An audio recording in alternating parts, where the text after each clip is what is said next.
wanted to jump on here quickly because there's something I've been thinking about which I think is really important in relationships, and I just wanted to share it. And so it's this idea that there's covert contracts that people have with the people in their lives. So, for example, um, I might have a contract with my partner where I am getting a need of mine met um, through a particular interaction that I have with her, and she doesn't know that that's a need that's getting met. It's because I haven't said it. So, what that might look like is, um, let's say, in the realm of intimacy and sex. Um, Maybe there's a contract there where I am getting a need for validation or approval, or maybe um, that I'm valued. I get this, um, like when I'm having sex with her, uh, it feels to me as though I am valued or I'm cared for. And if that is unspoken, if it's left unspoken, then it interferes with every single interaction that I have with her around that. And it makes it really difficult to have clarity and honesty about it. And for the person, for her, in this example, she would feel something in the background uh, that is being unspoken, and maybe a neediness or pressure added on to sex, for example. And she might not know why that is, but it's still there. And I think that this shows up in many different areas of life. It's not just sex, it's also maybe work. Um,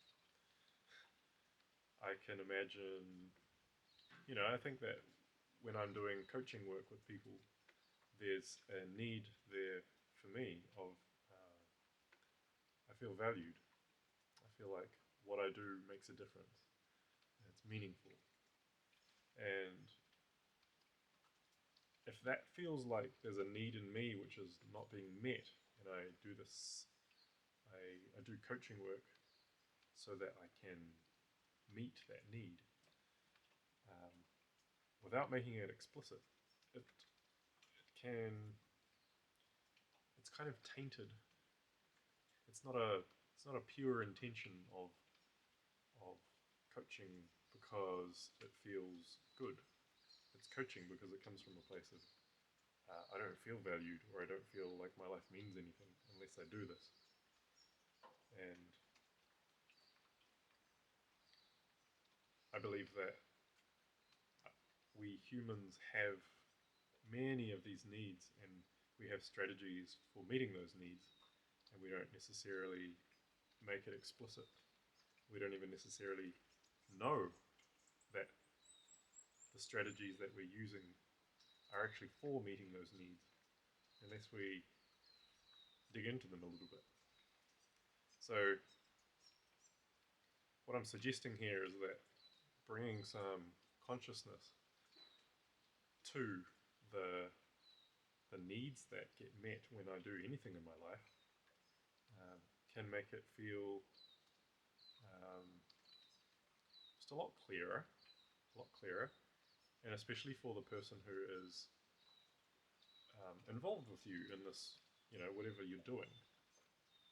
Um, it just can make the interaction a lot more straightforward and honest. And another example of how this shows up is,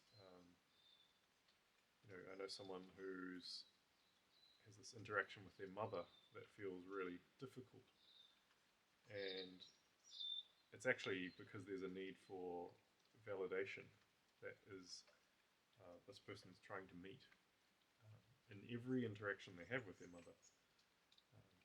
This person's aware of it now, and so they can find ways of getting that need met before talking to their mother,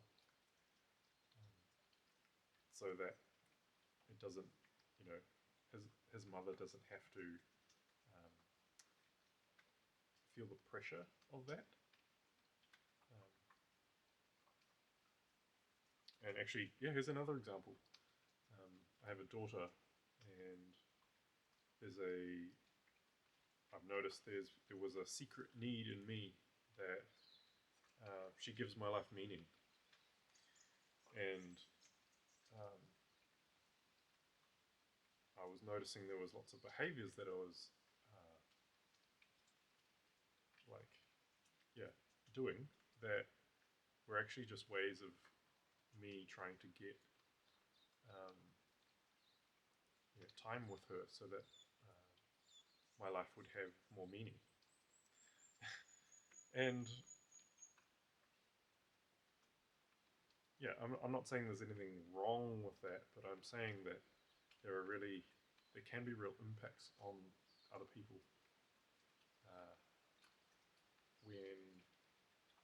when that's the case. It might feel like a lot of pressure for my daughter, or might have felt like pressure for my daughter to fulfill this need that her dad um, finds meaning just in her presence. And, it's a lot of work for a little kid to be the source of that, and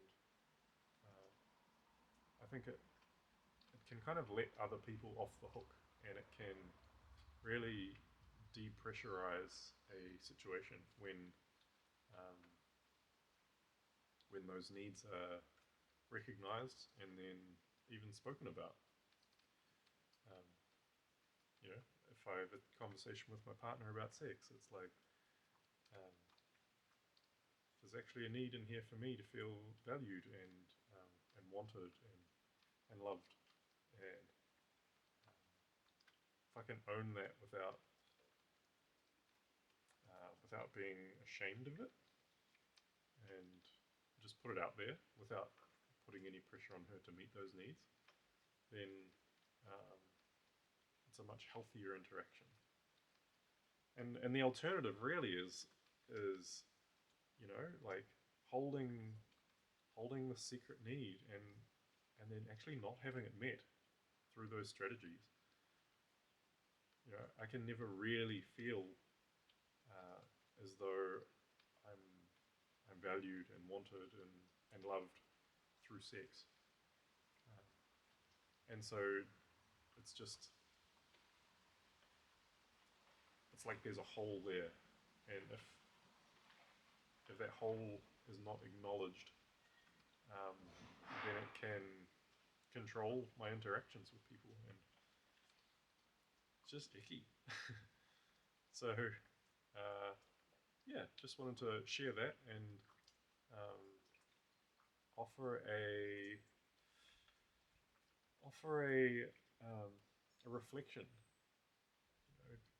or a question, an inquiry. Where are the areas in your life where it feels as though there's something that you're doing that doesn't quite scratch the itch? Where have you felt as though there's conflict and ongoing pain every time you do something? And my question would be, like, is there a need that you have in that situation which is not being met? And did you know that need was there? And if not, then what would it be like to actually bring it up and claim it, own it? Hey, I feel like I want to belong, or I want to feel appreciation.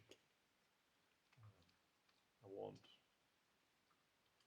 want to feel as though I'm being seen.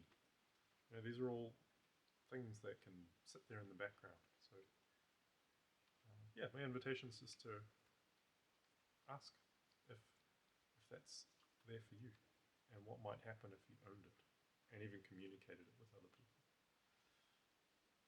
Thank you.